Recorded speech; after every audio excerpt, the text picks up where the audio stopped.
Good evening. This is Tim Johnson. And tonight, the 41st year that WTSA has been involved in a candidates forum for Brattleboro Selectboard members.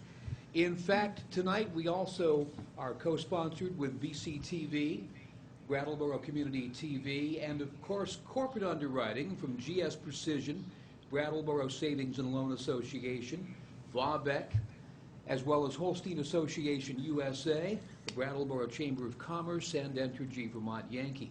I'd also like to introduce Mr. Bill Crowley from Brattleboro Savings and Loan Association, who will be our timer for this evening.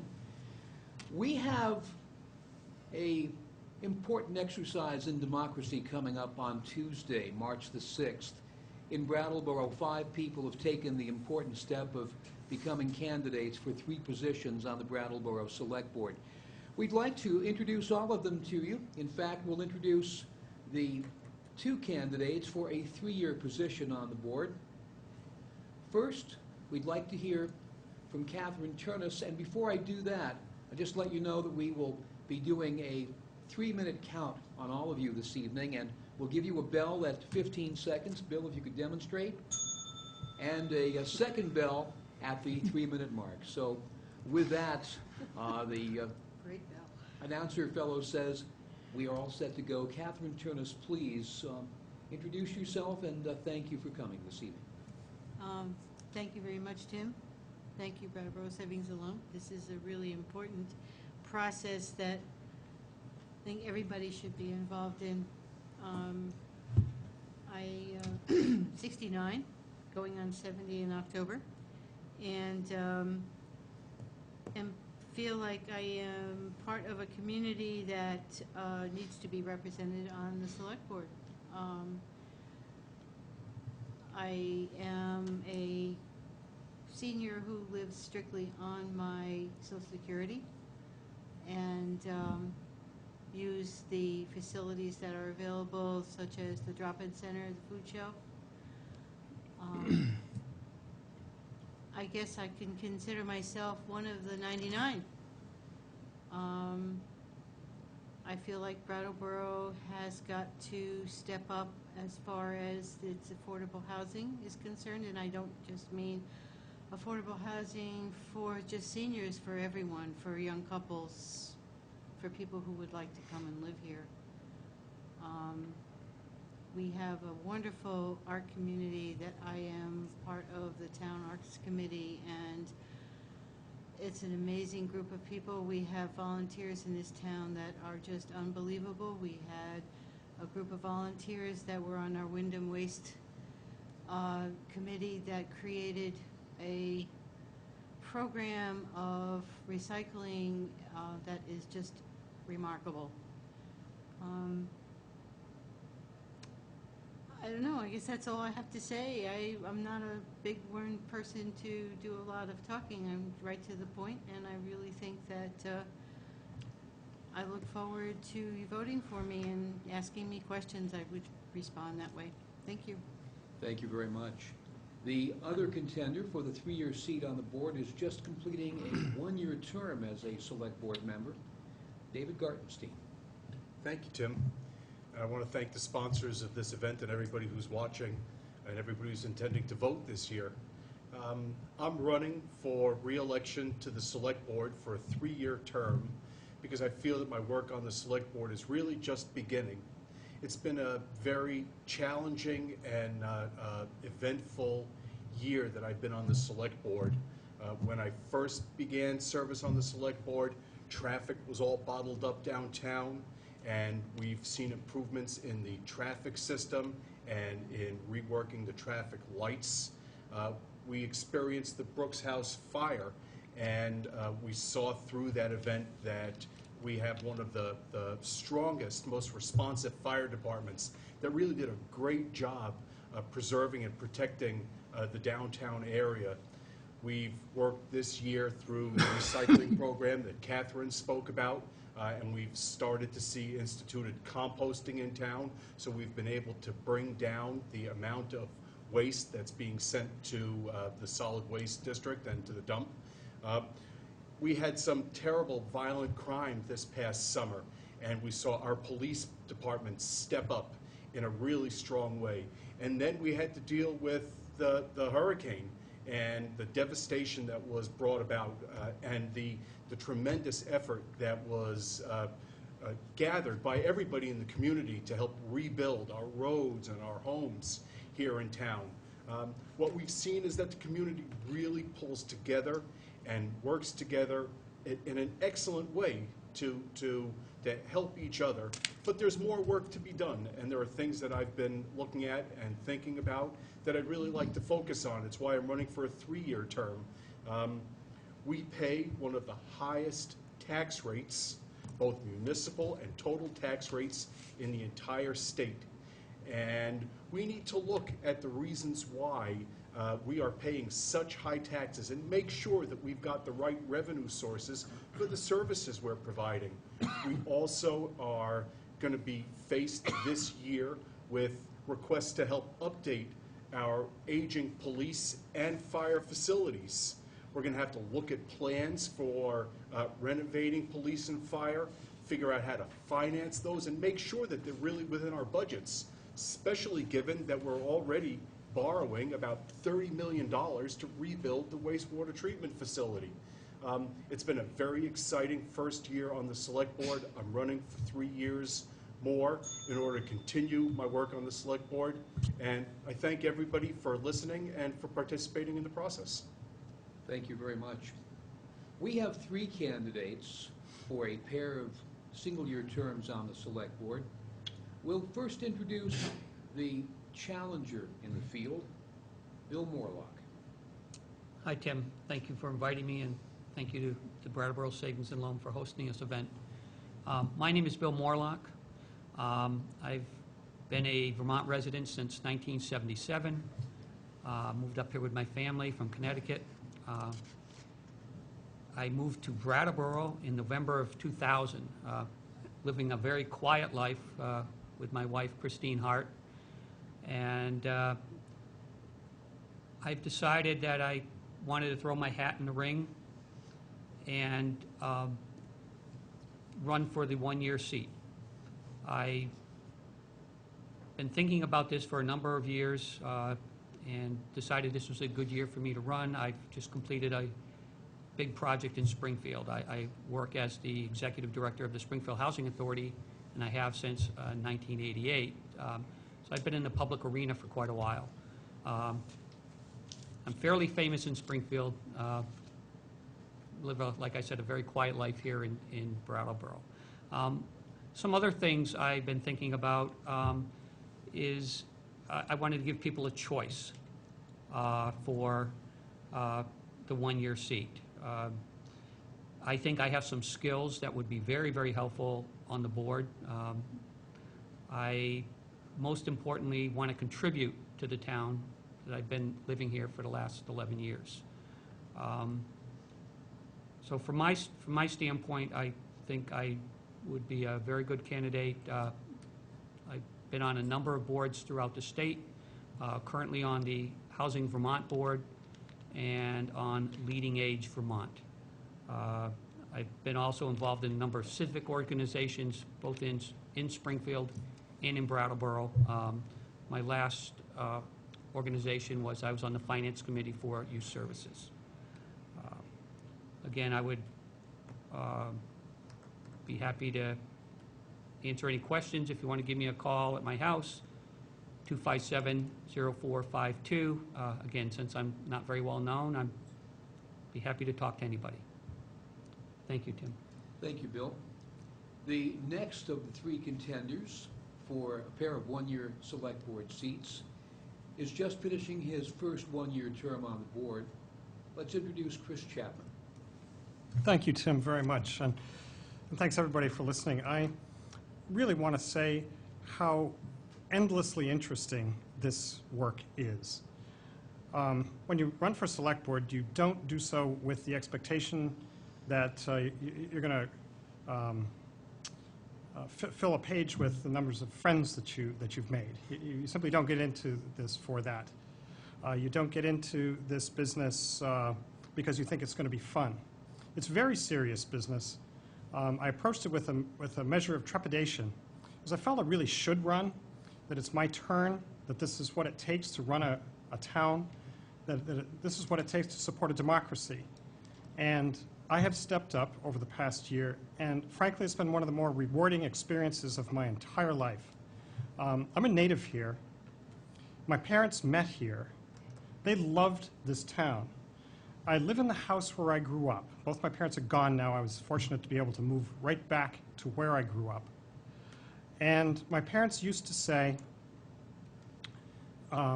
we live in the nicest house, in the nicest town, in the nicest state, in the best country in the world. And I really echo those feelings. I feel the same way. Very fortunate to live here. I've lived in New York. That's where I met my wife, in the gritty city, concrete views, 360 degrees. And I appreciate what I have here. Often you don't appreciate what you've got until you don't have it anymore. When I left high school to go to college at Northwestern out in Chicago, I immediately pined to come back, and it took me 17 years. Being back, I have made a living. I have raised 2 children who are now adults, and I have taken full advantage of what this town has to offer, and it has a tremendous amount to offer. I feel that that Brattleboro is a well-kept secret. And one of the reasons that it is such a treasured place is that it has a sense of community here, as David was saying, like few others that are evident. This is a state, I think, that has such strong communities by virtue of the fact that people help each other push their cars out of ditches in the snow. People really need to pull together in order to live, because the environment is not an inviting one for 9 months of the year. I have had the privilege, really, of living and working with a winning team here in Brattleboro. I think this town is extremely well managed. How much time do I have? Am I done? 15 seconds. 15 seconds. I want to continue working with that winning team. Thank you. Thank you, Chris. The third of our candidates for 2 single-year terms on the Select Board is a longtime Select Board member. In fact, this year has served as the board's chair. Ladies and gentlemen, here's Dick DeGray. Thank you, Tim, and thank you, Bill. Bill is actually a new member in our community, and I'd like to welcome him to our community. The good news is I've been on the Select Board for 6 years. The bad news is I've been on the Select Board for 6 years. And I would agree with Christopher, is that you don't make a lot of friends on the Select Board. But I can tell you in my 6 years, it has been the most gratifying experience of my life. I have met so many people in the community that I would never have met, and it has been truly life-changing. This past year was the most difficult in my 29 years as a Brattleboro resident. I look at the winter that we were having, and then the Brooks House fire, which is one of the reasons that I have chosen to run, that is such a huge economic factor to our downtown and to the viability of our community, that we need to do everything in our power to help Jonathan Chase get that building up and running. It has already had an impact on our downtown, and it continues to have an impact on our downtown. So it will be one of my priority goals as to help Jonathan get that building rebuilt and be a vital part of our community as it was in the past. I look at economic development. I'm proud to say that with our tax stabilization agreements, that we helped Commonwealth Yogurt come to town. We had a lot of help from the state, a lot of people pulling for us, but we entered into an agreement with them, and in that agreement they said that they would provide 25 jobs. They are providing at least 50-plus jobs at this point. They are looking at expanding, and they're good-paying jobs with health care benefits. That's difficult to do in this environment. There's not a lot of venture capital out there, and one of the things that we need to realize is that states are cannibalizing states, municipalities are cannibalizing municipalities trying to draw people into their town. And so what might come to our town devastates another town. So I think we need to be mindful of that. So I think that as we move forward, I'm proud of the fact that I was able to help Harris Hill with some grant money when they were rebuilding Harris Hill. I'm happy to say that I supported a small business load for the Commons, which made them a weekly paper. And I have done, I feel I've worked very hard for the community, and I would like you to support me for one more year, and I would appreciate your vote. Thank you. Thank you very much. Just a couple of ways you can get in touch with us this evening if you're watching or if you're listening. You can email us, the email address news@wtsa.net, or if you'd like to text message, you can do that at the following phone number, 380-8234, and we will be able to get the question across to the Select Board. Want to go in a direction that many people are thinking about today. Today was the deadline for taxes, both in Brattleboro and in next door in my hometown of Vernon. And with an eye toward taxes and the ability to continue maintaining a quality community, what are you doing and what can you do to maintain and or improve the livability of this community for all of its citizens? And I'd like to start off with David Gartenstein. We worked this year, how much time do you want me to speak to? 3 minutes. 3 minutes. Thanks, Tim. We worked this year through a very difficult budget process. We were presented by the administration with a proposed budget that sought an increase in taxes that would have been very substantial.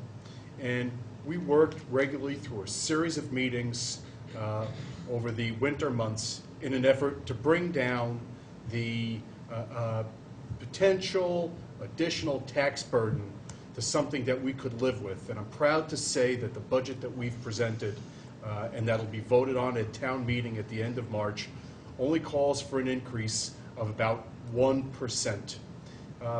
Like I said, in my opening remarks, there are costs that we're going to have to confront in the coming years.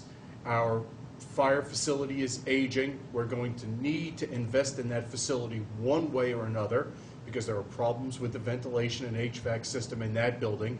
The police facility is outliving its space in this building as well. The holding cells downstairs are very tough to manage, and additional work is going to be needed there as well. So we need to determine where's the money going to come from to make sure that we've got the facilities we need, police and fire, in order to maintain services in town and to make sure that essential public services are being provided. We have looked at funding sources very carefully over this last year and through this budget process. There has been discussion, although it wasn't a discussion that ultimately carried the day, about the possibility of sales tax. That does not appear to be a route that we want to go. But we need to recognize that because we're a sort of an urban center, we need to have our own fire department, our own police department. We've got more tar and more concrete that needs to be maintained than surrounding towns. And that means that we need to look for sources for revenue to help to pay for the services that we're providing, because the town is way bigger in the daytime, 40,000, 50,000 people over the course of the day, than the 12,000 people who live here. We've spoken with our legislators about the best ways to try to deal with this issue, which is one that we face all across Vermont. And we're continuing to look for ways to find the revenue sources to pay for the services we need to provide. Thank you, David. Bill Morlock. Yes, Tim. Well, first of all, I'd like to commend the current people who are on the select board. It was a difficult year. They made some difficult choices, and it is hard in a small town to find the revenues in order to pay for everything. I think David just pointed that out on a number of things that are going to need to be addressed in the next few years. I'm not sure if there's one way to look for all this revenue. I think you have to look at a bunch of different sources. The other thing, the only other thing you could do, of course, is find a way to cut taxes. I've actually looked at the budgets and talked to some previous select people, and it's very, very difficult. There's not a lot of leeway. So again, I'd like to commend each of the gentlemen here for doing such a good job this past year. It is a difficult situation. Thanks, Tim. Thank you. Chris Chapman. Thanks, Tim. The question is about what could we do to improve the livability of the town. Now, as a select board, there are a couple of ways, two big choices, two routes to take. And one is to make better use of our existing infrastructure. We have a lot in place that we don't take full advantage of, or that we could improve. For example, the energy efficiency initiatives from the Brattleboro Climate Protection, I think, have huge promise. At my house, we've tried to do this. Everything that I want to suggest is something that I have tried to walk the walk on myself. Insulate the house, caulking everywhere, close the windows, seal them up better every year than the year before. More to the point, better use of our materials recovery facility. We have made progress with trash, but you know how much we spend on tipping fees? It's $300,000 a year. We can do a lot better than that. That's the low-hanging fruit. We should, we must, we have to. There was a statistic bandied by Representative Edwards at a breakfast on Monday, and she pointed out that the landfill where we're dumping everything that goes into that can't be recycled has only 18 months left on it. And we're going to be competing with places like Northampton. Already, the price per ton of what's being tipped is going up by $5. That's going to be, that's material, and it's going to only go up further. We have no choice but to do a better job with that. Moving on, parking. We can do better with helping people understand the system. It's complex, quite sophisticated, and we need to do a better job of making that system usable to visitors as well as residents.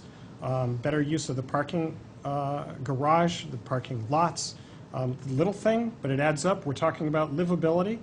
I want to help improve the town's housing stock and the jobs that go with doing that by supporting the PACE program, which will eventually come to being. It's not ready for prime time yet. There are a few bugs to be worked out, but when that comes in, it's going to be very strong. It's going to contribute to energy efficiency, which is really one of the big bugaboos in budgeting because that cost just keeps climbing. It's quite volatile. And that's enough of specifics there in this limited time frame. I want, moving to the other side, I want to continue working on a strong board. This is an excellent board. It's a board that doesn't bicker. It's productive. I want to continue to be a part of that. Thank you. Dick DeGray. Thank you, Tim. I wish there was a magic wand that I could just say, okay, our taxes are going to go down, everything is going to be affordable. I have the audit in front of me. There was good news in that audit. 6 years ago when I ran for the board, we had deficits in this town. We were making payments on our water and sewer because money was misspent, and so we had to make supplemental payments.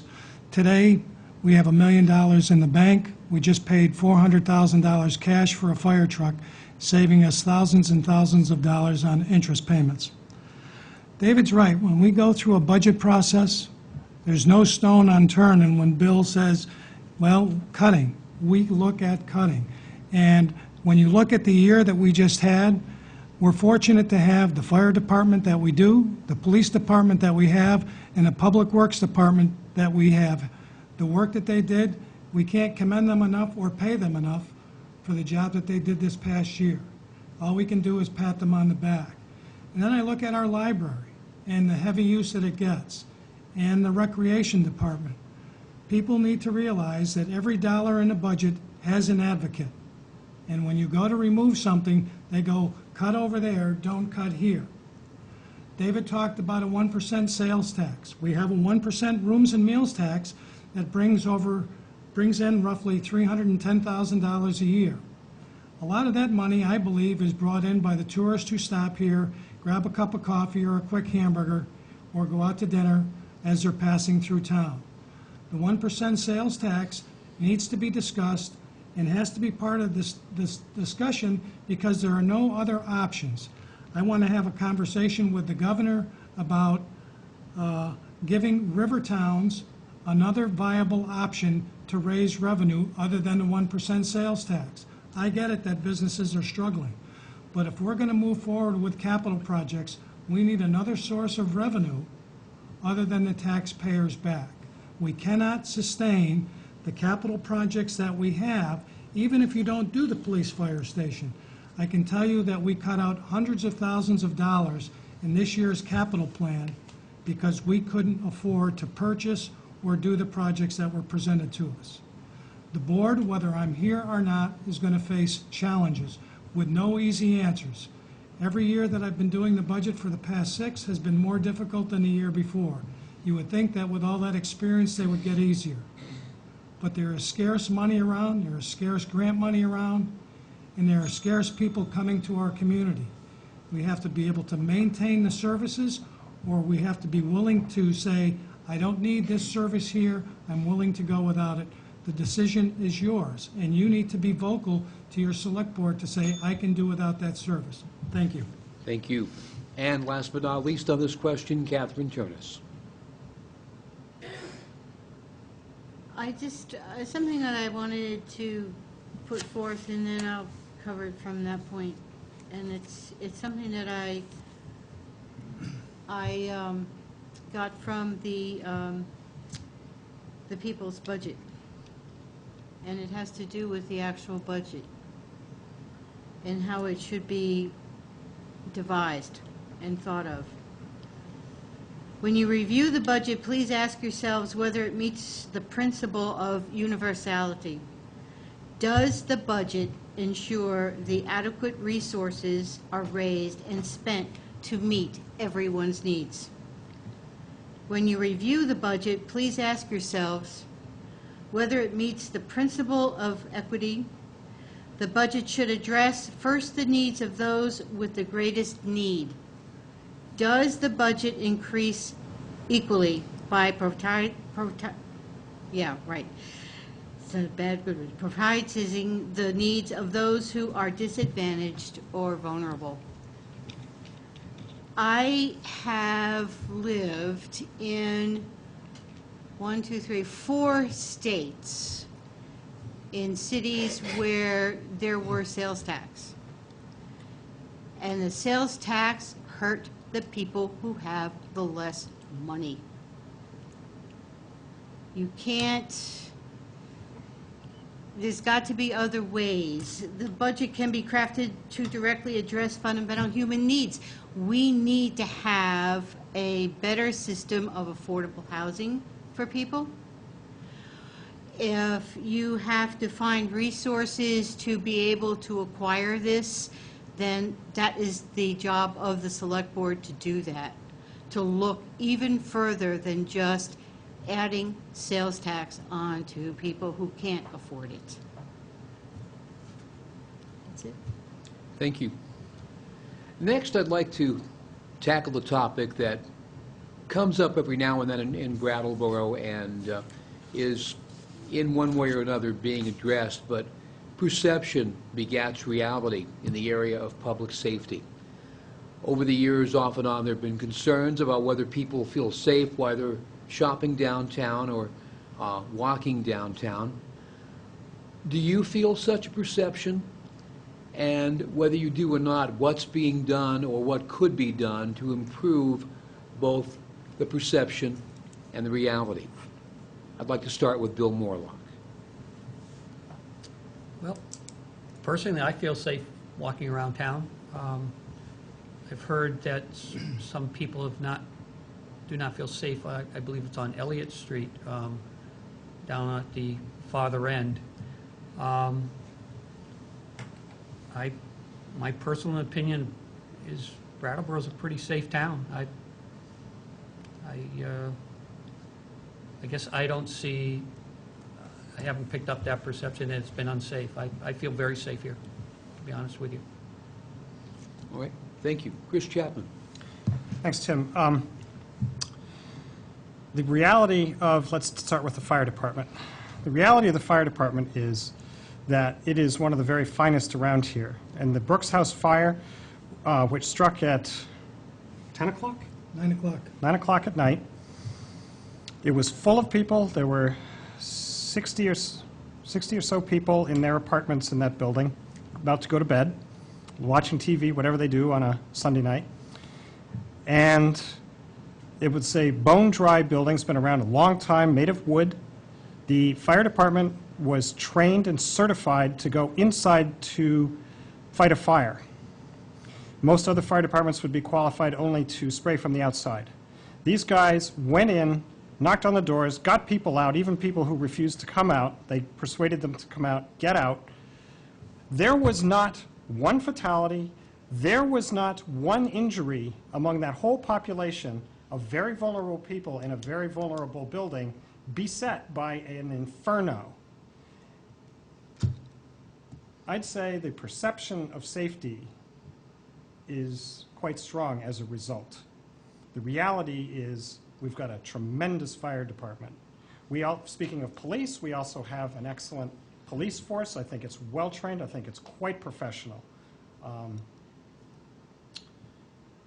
I really don't know if the perception is different from the reality there. What I do know is that in 55 years, I've never had a negative incident on the streets of Brattleboro. I've been a little concerned sometimes with young people out on Elliott Street and Flat Street, but as a board member of the Boys and Girls Club, I can tell you that the way to diffuse a situation that doesn't feel comfortable is to walk up, continue on your path, look any one of these kids in the eye, say hello, what's your name, hi, can you let me through, excuse me.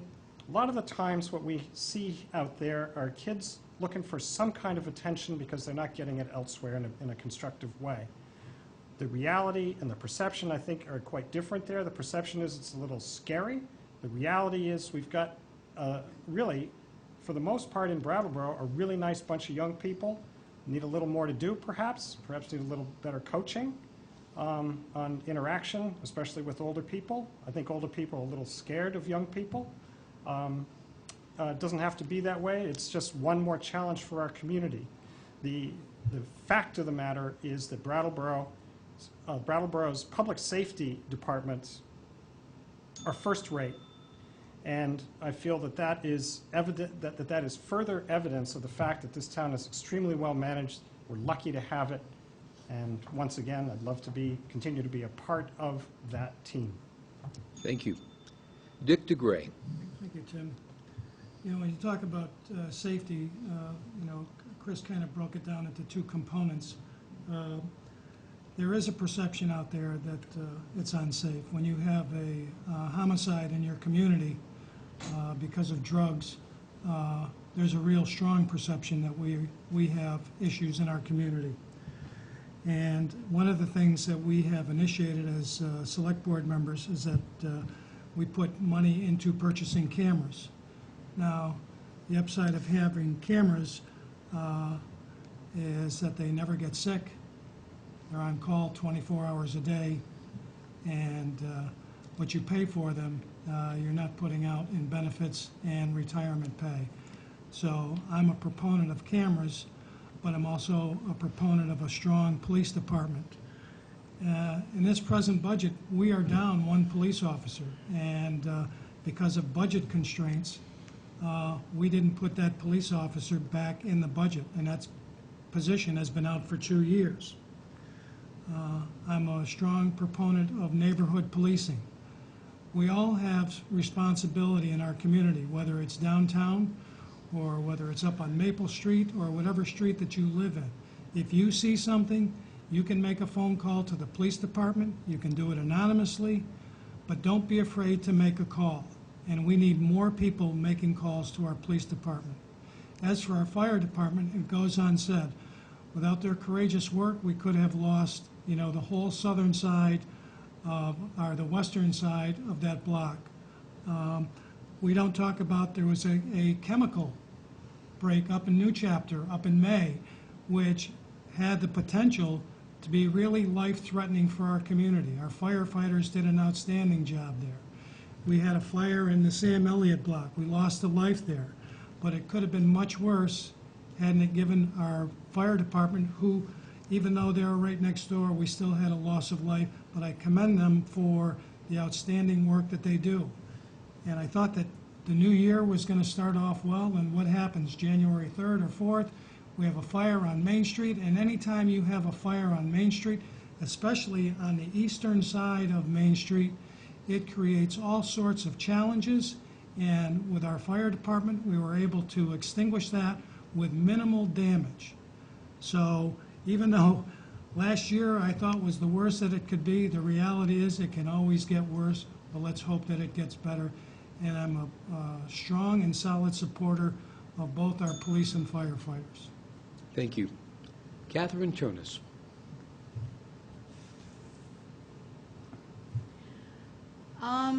I, like everyone else here at this table, I'm sure, walk a lot in downtown. And I spend a lot of my time just walking around. When I have to park in the parking lot outside of my apartment building on High Street, and if it, say, well, they've been saying it's going to snow for quite a while, it hasn't done it yet, have to repark the car over in the garage, which is on the other side, over up on Flat Street. And I walk back from there all hours. I am on the Development Review Board that comes here on a Monday evening, and sometimes we are here till 11 o'clock at night, and sometimes not. But I have walked home from here at that time of night. I have walked everywhere, and I have never once ever felt any kind of suspicious feeling when I see a group of kids at all. I guess it's because of where I grew up and where I've lived. I've lived in Los Angeles. I grew up in New Jersey. The kids here are fairly mellow in comparison to some of the kids that I've had to deal with outside of Brattleboro. I feel very safe here as a woman. I really feel very safe, and as a senior.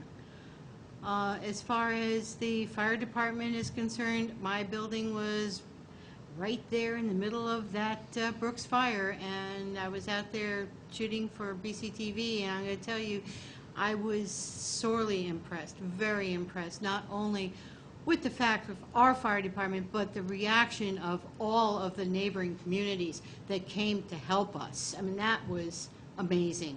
That was really amazing. I feel that what Dick said, yes, when there's a loss of life because of a drug situation, it's a wake-up call. It is a wake-up call. It's a wake-up call to check and see just what we need to do to make the community aware of what the problem is and where it lies, and then to go from there. Thank you. And last on this question, David Gartenstein. Thank you, Tim. I think that overall, it's fair to say that we live in a safe, close-knit, strong community. It's probably why most of us have chosen to live here. I moved here 30 years ago, 1982, and I was away for 7 years, but I've lived here more than half my life at this point. And people contribute, people give back to the community, people work together, and people watch out for one another. There is some perception, and there has been over the course of this last year, some perception of increase in crime and and a feeling that in some circumstances, there's areas of danger and high crime. We've had people come to the select board and speak about property crimes that have impacted their businesses, that have made it hard for them to do business downtown, and that have made them feel unsafe. Repeated break-ins downtown impact the quality of life in our community. We also did have a shooting at the co-op and another shooting on East-West Road in Dummerston, which created significant concern among the members of the community. And over the course of the year, we, as select board members and as other members of the community, gathered together to talk about some of the underlying issues that we're confronting. I think as a whole, we live in a very safe community, but there are issues that we continue to grapple with. And I can say from my perspective as prosecutor, because that's what I do with my day job, that I haven't seen any particular increase in crime this year or last year over previous years. But there has been a lot of property crime that we've experienced, and it makes people feel less secure. And watching out for your neighbor and contributing back to the community, those are the things that we can do to make our community safer. Those are the things that we've spoken about over the course of the year in an effort to help address the perception and make sure that the perception and the reality are the same, and to make sure that we live in a safe community. Thank you. One of the hallmark moments of this community and of all Vermont over the past year has been Tropical Storm Irene, what it has brought to the community, and the way people have pulled together in the aftermath of the storm. From each of your perspectives, I'd like to hear what lessons have been learned and what can we learn as a result of the storm and the aftermath of it. And I'd like to start with Bill Morlock. Picking on me again, Tim. It's Christopher. In fact, wait, hold on here. It's Christopher's turn to start first, and I stand corrected. Yeah. So please. Bill and I do look alike. We were twins separated at birth. This happens all the time. I know I need to get these glasses replaced. Yeah.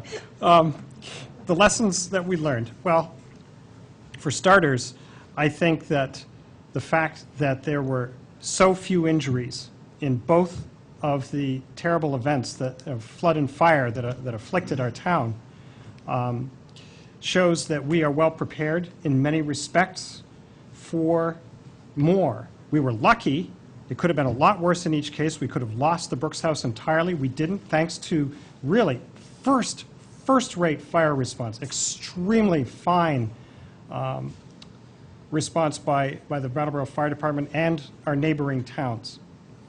The police force is challenged, and I think David articulated that much better than I did before by talking about the fact that we have some property issues.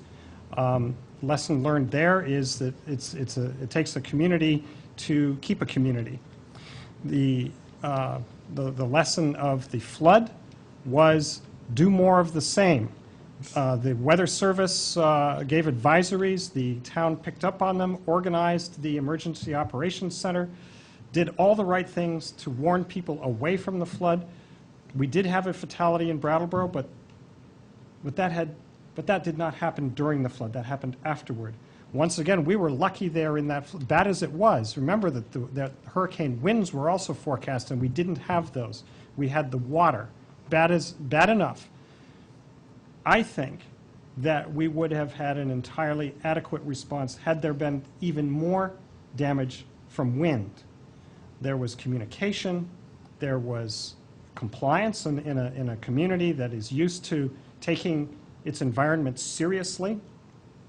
I could only give you some specifics, and I confess there are some planning things that the town has decided it could do more, and I don't have them on the tip of my tongue. There's always more. There's always more that you can do better. The town has actually gotten together with the town manager and her staff to see what could we have done better, and to implement some improvements. And that's what you want to see as a select board, that the people who are working for the town are doing their jobs. I don't have a worry about that. Once again, I think the town is extremely well managed, and it was made evident in the worst possible circumstances over the past year. As far as the community goes, I could say that with regard to things like crime, vigilance, as Dick was saying, is very important. You don't simply let something happen. You see something wrong, you do something, and you call, and you act like a citizen, which is a participant, and that's one way to participate. So I believe my time is up. Thank you. Dick DeGray. Thank you, Tim. And one of the things I wanted to add is that, we've added foot patrols downtown, which I was instrumental in getting done. And so we have an hour of each officer's shift spent on foot, acclimating himself to the downtown, hopefully introducing himself to the people who are downtown. Hurricane Irene. We started pre-planning for that storm on Tuesday. The storm hit us on Sunday. And I can tell you, because I was the chair of the board, I was able to sit on several of those meetings, and the professionalism shown by our town manager and all of our department heads, along with Rescue and Red Cross, was truly amazing. Decisions were made to evacuate Melrose Terrace, and there was a lot of discussion about moving that group of people prior to the storm actually hitting, and what was going to be the benefit of it. And I'm glad to say that working with the Red Cross, they were able to move those people out of there early. The pre-planning and all the hard work by all the departments, we were able to mitigate any fatalities. Christopher did say we had a fatality the following Saturday, but it was through no fault of the municipality. I saw our town at its best. I saw people coming down, strangers helping strangers. Truly remarkable. People going in, getting in the muck, cleaning up, and it's what made you proud to be from Brattleboro. I think it's what makes other people around envious of our community. We really were doing all the right things. And our management team was out interviewing people, talking to them, how can we help you? We had people lose their homes. One of the odd things about Monday was 75 to 80 degrees, the sun was shining, and 75% of our community, people were doing what they would do on any Monday morning, and 25% of the community, their lives were turned upside down, maybe never to be the same again. And that was hard to look at. People lost everything, and some people didn't have the resources to replace all the things that they have lost. So I think that it showed a lot about our community. We had FEMA in here working with us right away. We had great help from Senator Leahy and Congressman Walsh, Governor Shumlin. We had all the right people down here telling us that they were going to support us. They didn't forget about us, and they haven't. Our senators have gotten the reimbursement kicked up to 90%, where it was 80%, which will benefit Brattleboro in the long run, because we're supposed to get 5% from the state, so our contribution. And at the end of the day, we still have no idea what it's going to cost us from the devastation of Hurricane Irene. Thank you, Dick. Catherine Turnus. To touch on the fact of what everybody else has talked about, that the response from the community was amazing. It was really amazing how people helped each other. Setting that aside, because that's something that, I don't know, something I've come to expect in Brattleboro is people helping people. The part of your question was, what can we do? Well, I think one of the things that we can do, and it was brought out at a meeting that we had in the environmental group, the conservation group made, this was a fluvial erosion problem. We had an ordinance presented by our planning board 2 years ago that was turned down by not the select board in sitting now, but the previous one. We need to do something about that. We need to be able to make sure that the Whetstone and the Crosby Brook are secure, and this does not happen again. We also need not to take the people that we moved out of harm's way and put them back into harm's way again. We need better housing. We need to have affordable housing so these people do not have to go through this again. Because I hate to tell you this, but there's going to be another flood. You know, that's how it goes. So we really need to have that taken care of. I really, really think that we have to take a very serious look, and the planning board right now is working on the town plan, which they are going to be able to give a draft copy, hopefully by May of this year, to the new select board. And we really have to take a look at that and the different sections and ones that deal with the environment and the saving of the environment of this town. Thank you. David Gartenstein. Tim, when I think back to Hurricane Irene, I try to bring back some of the images of what went on over the course of that first week. I remember watching the storm roll in and then roll out, and around noon, the rain stopped in town, and it really seemed there hadn't been that much rain here in Brattleboro. I went up and I walked in the retreat woods, and I came back down, and the Whetstone Brook, it was rising, and it continued to rise, and it continued to rise, and the noise from up on Western Avenue down to the brook was just deafening. And over the course of the day, the impact of the storm just got worse and worse throughout town. We didn't even really know the full impact of that storm. I got out on that bicycle over the course of the next week, all the way up Route 9 into Marlboro, all the way out Heinsberg Road as far as you could go, walking around town, and there was just horrible devastation here around town. And you know, it points out, first out, the interrelated nature of our towns and our communities. It was the rain up in the mountains that came down here and washed out the roads, and it was that way all over the state.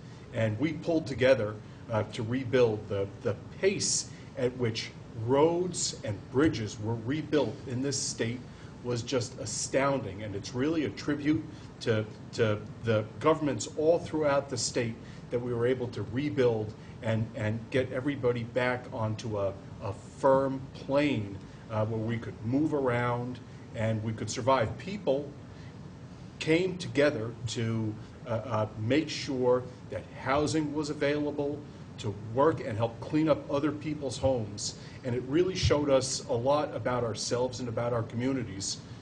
There are steps that we need to consider going forward. Catherine is right. We want to make sure that our flood hazard regulations are as strong as possible to make sure that events like this don't have these types of impact going forward. We want to make sure that people are not in harm's way. We want to make sure that homes that are in the floodplain and at risk of damage going forward avoid that risk. We want to make sure that people continue to be safe. And the lessons we learned is that we can and we will work together, but we need to plan to protect ourselves going forward. Thank you. And last but not least on this question, I think it was the red shirt that attracted me to you again. Bill Morlock. Thank you, Tim. Again, I think we all know Tropical Storm Irene was very devastating for a lot of the towns that are around Brattleboro and for Brattleboro. I think it's been well orchestrated,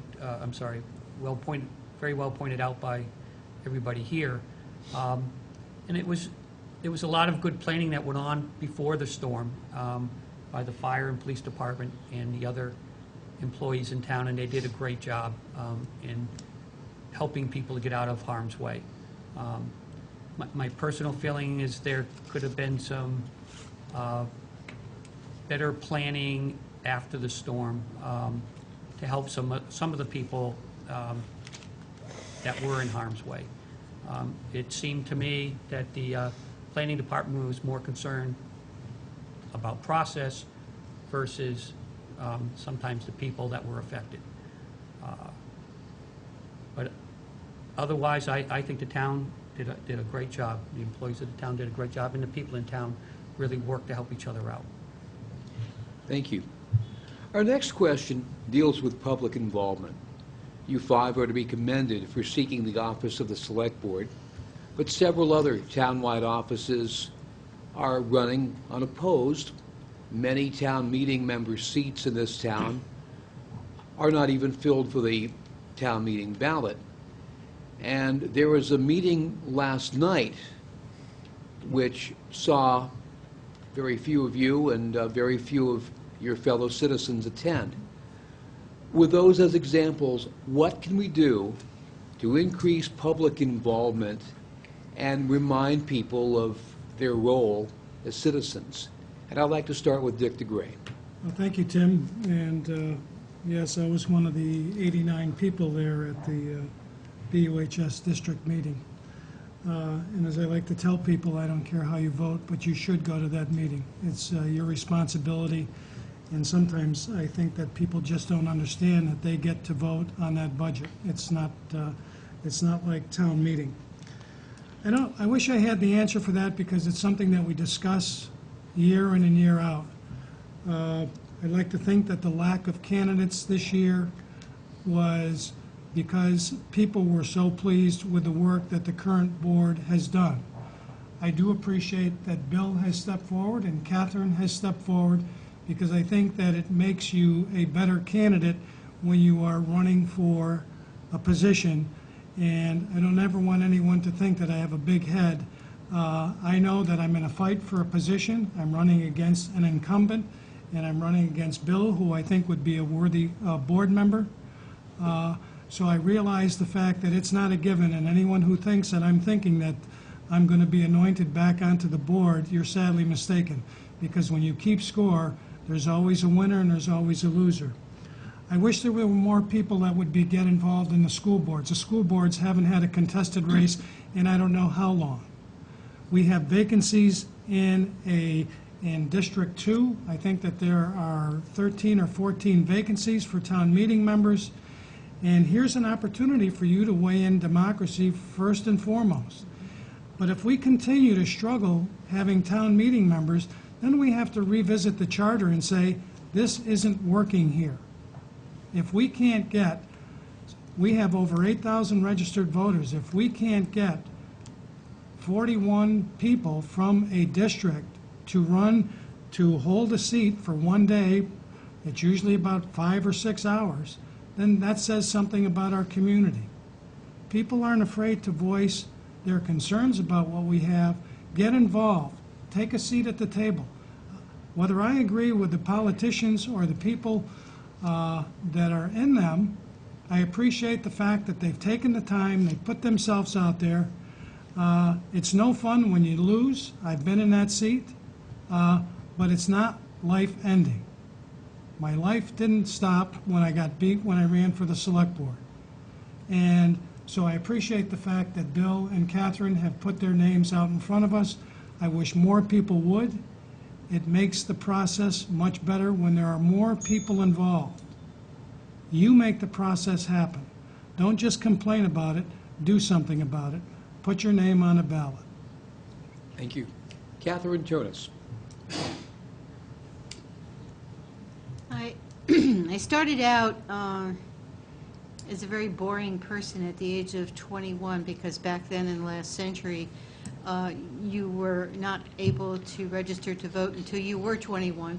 So I had the choice between whether I could actually go out and drink or I can vote, and I went and registered to vote. That's really boring. Needless to say, I have been in this process of being part of either a campaign, which I started out with my father when he was backing Adlai Stevenson. I have been involved in politics since then. I have been involved in every single town that I have lived in, both from that point of view or working as a volunteer. And in Brattleboro, I decided that when I moved here, I had gone to Keene State, and I said, yeah, I want to live in Brattleboro. I really like Brattleboro, and decided that I have to get involved in the town. And one of the first things that I did, and Dick is absolutely correct, I became a District 2 town rep. That was the first thing that I did. And I think the problem sometimes I find lies in that, boy, this is going to upset some seniors, but too many old people. You know, we really need to get this out there. We have people who can register to vote at the age of 18. These people should be involved in the political process of this town. And we really have to get it out to them and tell them that, look, you know, you can run for the select board at the age of 18. We did have a high school student that actually ran a few years ago. She didn't win, but she ran. So get out there, get yourselves out there and talk to people. Make people realize how important it is to get involved in their town. And yeah, I mean, on the ballot, I'm not only running for the 3-year select board seat, but I'm also running for a town rep for District 3 as well. So, you know, you can do it. Everybody can do it. Just get involved. And like Dick said, if you don't be involved, just shut up. Catherine, thank you. David Gartenstein. You may call me crazy, but participating in public life has made my life richer. So since I moved back to Brattleboro about 20 years ago, I've been on the Development Review Board for 9 years. I've been on the Town School Board for 2.5 years. I was on the High School Board for 3 years. And I've been on the Select Board now for a year, looking for 3 years more. I was a town meeting member in the mid-'80s and also was a town meeting member in the late 90s. I encourage everybody to step up and participate in local government. Ken has, on the Select Board, has been working on an effort to increase voter participation. And I think it's a great effort that he's involved with. I would hope that everybody would step up. There are vacancies in the town government, and the best we can really do is encourage everybody to step forward and participate. And I join in those voices. Step up and participate. Thank you. Bill Morlock. Well, I guess I'm probably the typical person where through my career, I've been very, very busy. Didn't feel like I had time to participate. My life became less busy, and I wanted to throw my hat into the ring to give people a choice. I realized that, you know, Dick and Chris and Dave, and it's a thankless job that they do. It seems like there's always people who are willing to criticize you, but you need to step up occasionally and get involved. And I think for me, that was my thing. I wanted to get involved a little bit, give back to the town, and see if I could add something to the board. But again, I can understand from a lot of people's perspective, it's very time-consuming, as they all three can attest to, and a lot of people maybe don't have that time. But I think as people get a little older, sometimes you have a little bit more time because you don't have kids, and again, it's important to get involved when you have these opportunities, and this feels like an opportunity for me. Thank you, Bill. And finally on this question, Chris Chapman. One thing that Bill just said, I disagree with, but in a pleasant way, and that is he said it's a thankless job on the Select Board. I have found that it wasn't. It hasn't been. I've never had such a response to being in public office, and a response that I had expected. People roll down the windows of their moving cars to shout out, "Hey, good for you. Thank you for doing that." So it is not really a thankless job. It comes with some heat, that is for sure. For sure. We've taken some heat at the Select Board. I've had calls at home, but the fact of the matter is that if you comport yourself well, people will mirror your own behavior. Treat everyone with respect, they treat you with respect. And as community leaders, the select board members have a chance to actually exercise that.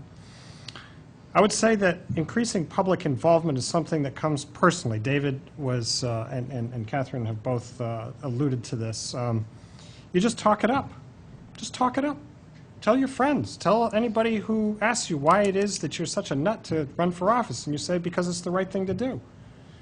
You know, when we raise our children, we inculcate a lot of values in them by our example and with very simple arguments. This is what we do. This is what we don't do. This is how we do things. Well, in a civilized, democratic society, this is what we do. At the right time, we step up. And I think it's as simple as just repeating that to people, time and again. It's your turn. Why don't you run?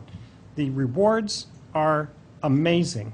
You don't know until you get into it and feel the satisfaction of actually moving the stone, even if it's inches, even if it's just a rocket, to get it in motion. That your society is ends up being a better place for your having put your oar in, to have pushed on that stone, to have maybe rolled it in the time that you have available. I would also caution the community of people who say we need more involvement in elections. A very high turnout, actually, is a symptom of crisis. And I think that the converse of that is true as well.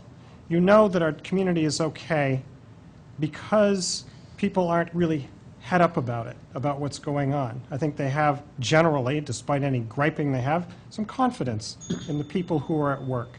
Just a caution there, but for the most part I agree. We all should be stepping up at the right time and talk it up to our friends and neighbors. Thanks. Thank you. I'd like you to all put your thinking caps on and maybe think a little bit out of the box. I know that's a hackneyed cliche, but it works here. Think about what you'd like to see in this town that is not currently in existence, and how would you as a select board member get it there? You have carte blanche on this one, and I'd like to start off with Catherine Turnus. Do we have a week? Oh. Well, okay. One of the things I would love to see is, and Dick had brought this up about the Brooks House, and one of the things that I find really exciting possibility is being able to turn that into an educational institution. I think that would be fantastic for Brattleboro. I think it would put us on the map. I saw some of the renderings that were the rendering that was in the Common, and it blew me away. I attended an expo on Saturday with the Career Center up at Brattleboro High School, and I have to tell you, I was just blown away. It was just not only impressed with the students that were there and their energy, but the teachers that were there and what they are putting forth as far as education, not necessarily saying, okay, you have to go to college and become a lawyer, you have to become a doctor, but you can actually become a mechanic, you can actually go into forestry, you can do things that people wouldn't at one time considered like kind of jobs. You know, VOTEC. Oh my God. When I was going to high school, VOTEC, you didn't talk to the VOTEC kids. Now VOTEC is where it's at. It is really tremendous. We have a great library. I would like us to, you know, I'm on the Library Friends Board, and I volunteer there on Wednesdays, and I would love to see us put the library hours back. I really would. There's just so much, there's so much possibility in this town with the Town Arts Committee, which I'm on. They are just an amazing group of people that really care about how this town is perceived by people who are coming into this town and what we have available. There's just a lot going on, and I would like it to continue. Thank you. David Gartenstein. Tim, I guess some of my responses are going to be rooted in things that are achievable.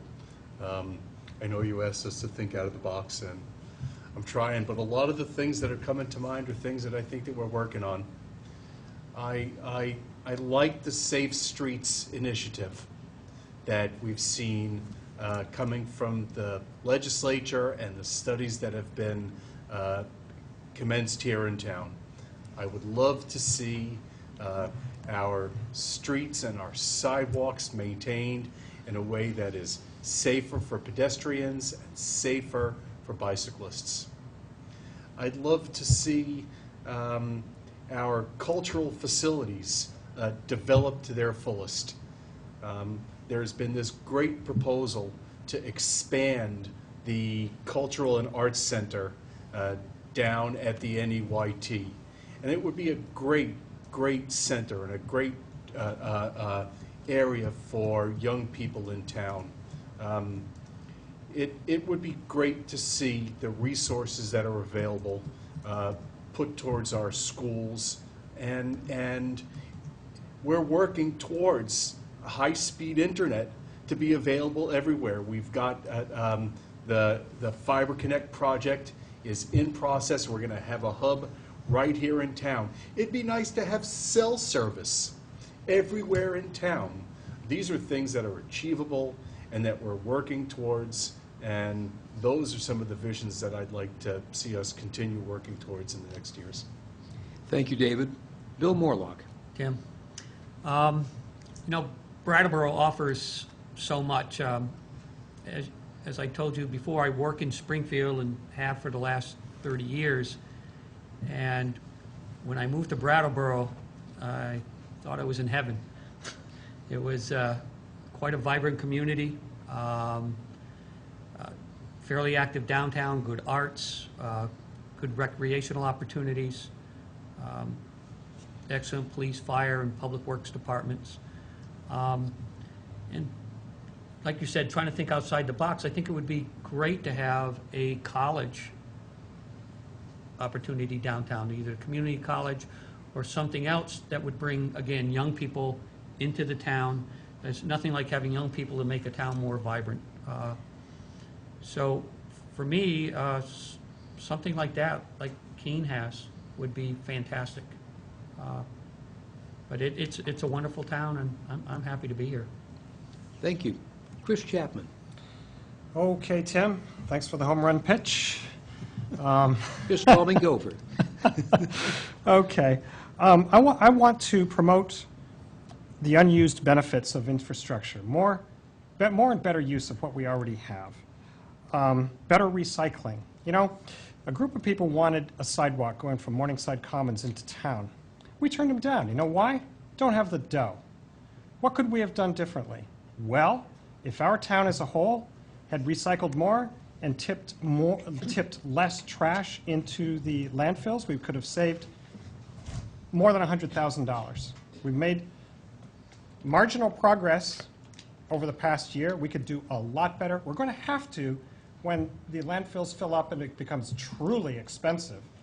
You know, we're going to have to get used to that fact. Just as we got used to the fact in the 1970s that we're going to pay more for gas.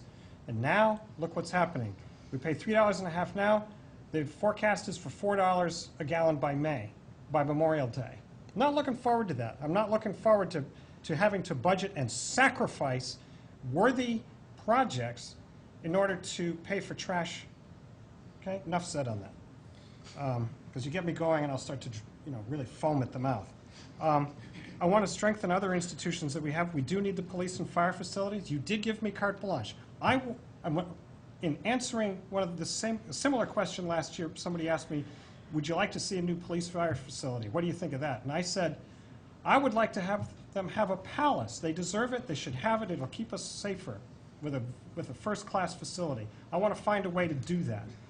The studies have come nearly to conclusion.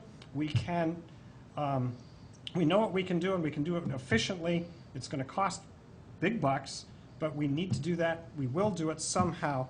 The library and schools with the broadband. I'm on the committee at the Wyndham at the WRC on planning for the implementation of the broadband, of fiber and broadband. I would like very much, as Catherine said, to really talk up the vocational center more. I actually went through that when I was a 1974 graduate of BUHS. I went in the printing program back when Brattleboro was a strong printing community. I got a tremendous amount out of it, met a lot of different kids, had a wonderful experience. It was a great experience. Both my kids actually went through vocational programs here in Brattleboro, and they got a lot out of it. Streets, bike lanes, bike racks. I want the new bridge to Hinsdale. That'll help parking downtown. I think I'm out of time. Give me 10 more minutes, I'll give you 10 more ideas. Thank you, Chris. Last but not least on this question, Dick There DeGray. you go. All of the above. You know, really, when you think out of the box, you look at our strengths and you look at our weaknesses, and there isn't a bad suggestion that I've heard from any of my colleagues up here this evening. Thinking out of the box, I would love to have a performing arts center with special sections for all the different arts, and whether you're a writer, you're an instrument player, whether you're a glass blower. Wouldn't it be great if we had an incubator building for the arts where people could make their wares and also sell them? I look at some of the things that have been mentioned before. David's correct. We would love to have cell service, and you would think in this day and age that we would be able to have cell service all over our town, never mind driving up 91 where you're in and out of service. And I'm glad to hear that the governor is really pushing that initiative. To attract, you must be attractive, and we're not attractive if we can't even get cell phone service in 100% of our town. There's so many things that you can talk about. Christopher talked about the sidewalk that we turned down. We spend $75,000 a year on repair of sidewalk, and we could be putting in $300,000 a year, and it would take us years and years and years to catch up. Infrastructure costs money, and so at the end of the day, I guess hypothetically, I wish that there was enough money to fix all the problems that we need without having a burden on the taxpayers. And the reality of the situation, it's not just the tax bills that are suffocating all of us. There are other costs that are really huge factors that the municipality gets blamed for, but not are the reason for their high tax bills. When you look at fuel costs, and I'm fearful that gas prices are going to go and jump over $5 to $6 a gallon. With a fragile economy like we have, with no snow that we have, that can have a huge impact. And you wonder what the straw is that breaks the camel's back. Maybe that's it, because the more money that we're spending on fuels, the less discretionary money we're having spending going out shopping in our magnificent shops downtown and throughout Brattleboro. So there's a huge concern I have, not only keeping our tax rate low, but how do we keep ourselves viable when there are other factors that this board or school boards that have no control over the costs that impact our lives on a daily basis. Thank you. Thank you. We'd like to wrap up with a closing comment from each of our candidates, and we will give each of you 90 seconds to summarize. And we'll start with David Gartenstein. I want to thank everybody who's been watching tonight, and I want to thank everybody who's going to be participating in this election. Brattleboro is a great place to live, and I've enjoyed living here. I've enjoyed raising my family here. It's been great to send my kids to our schools, and I've tried to give back by participating in local government, now by participating in the select board. And I thank everybody for their interest and look forward to your voting on March 6th. Thank you. You're welcome. Bill Morlock. Thank you, Tim. Again, I'm not very well known in town. My history has been I get a job done when I finally get onto it. I would appreciate your vote. If you vote for me, you'll get 100% commitment to the job, and I would appreciate your support. Again, thank you all. Thank you. Chris Chapman. Well, Tim, I guess the two main points that I want to make is that, are that, first, well, I'd like to continue playing on what I see as a winning team.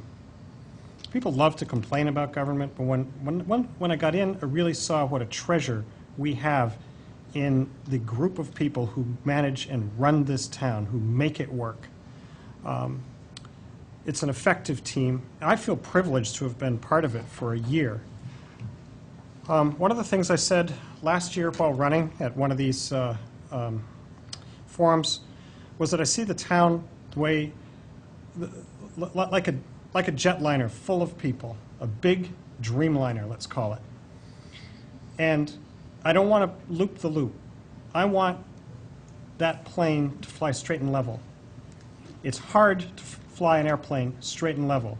It's a huge responsibility to take a plane like that up in the air, full of a community, full of people, and bring it back down safely through all the things that can go wrong.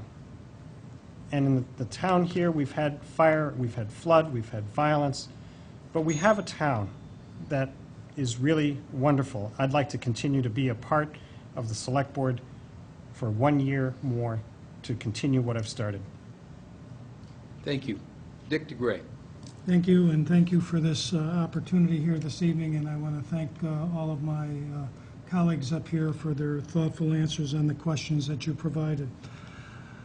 I'm Dick DeGray, and I'm running for a 1-year seat. I have a proven track record in the community as being someone who represents you and looks out for our best interest. In my flow chart, the town comes first, not a specific agency or a group of people or a specific person. I've always tried to cast my votes on what's best for Brattleboro. Today, I took the opportunity to stand down as people were coming in to pay their taxes. One of the sad things that happened today was someone came in and didn't even know that there was an election going on. And I said, wow, maybe we're not doing a good enough job. Now, I've been called Fish, I've been called Terry Francona, I've been called a lot of different people. But I am Dick DeGray. I'm proud of the work that I have done in our community. I heard Bill in his interview the other day on a radio station, not this one, and he talked about the Richards building. I'm proud to say that I was a supporter of that project.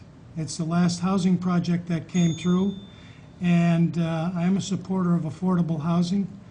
I don't take your vote for granted. I would appreciate your vote on March 6th, and you can vote today, actually. Early voting has already started, so if you're not going to be here, get an early absentee ballot. Thank you very much. Thank you. And last but not least, Catherine Turnus.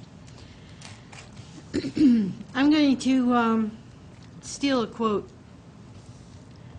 to start out, make it quick.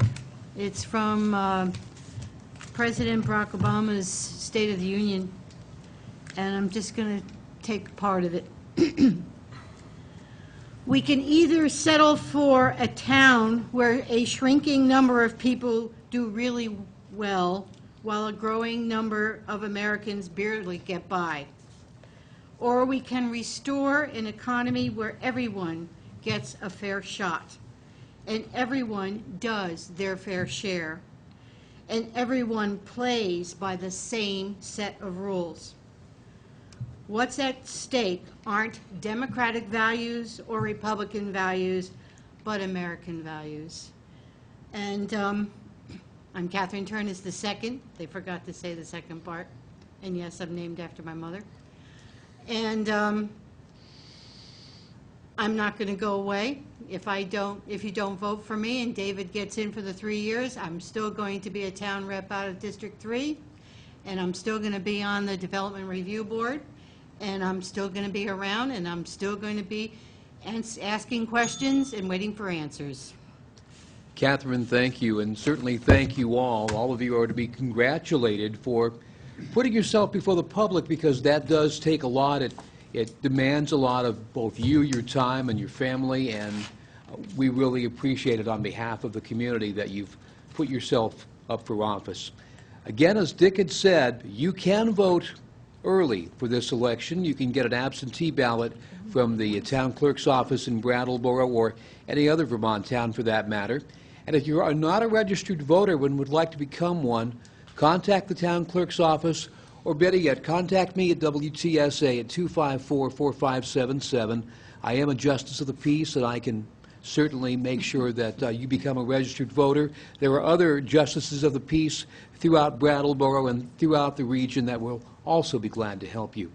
Again, thank you all, and remember to vote. That's the most important thing you can do as a citizen in this society. Thank you for watching, and thank you for listening. Please, have a good night.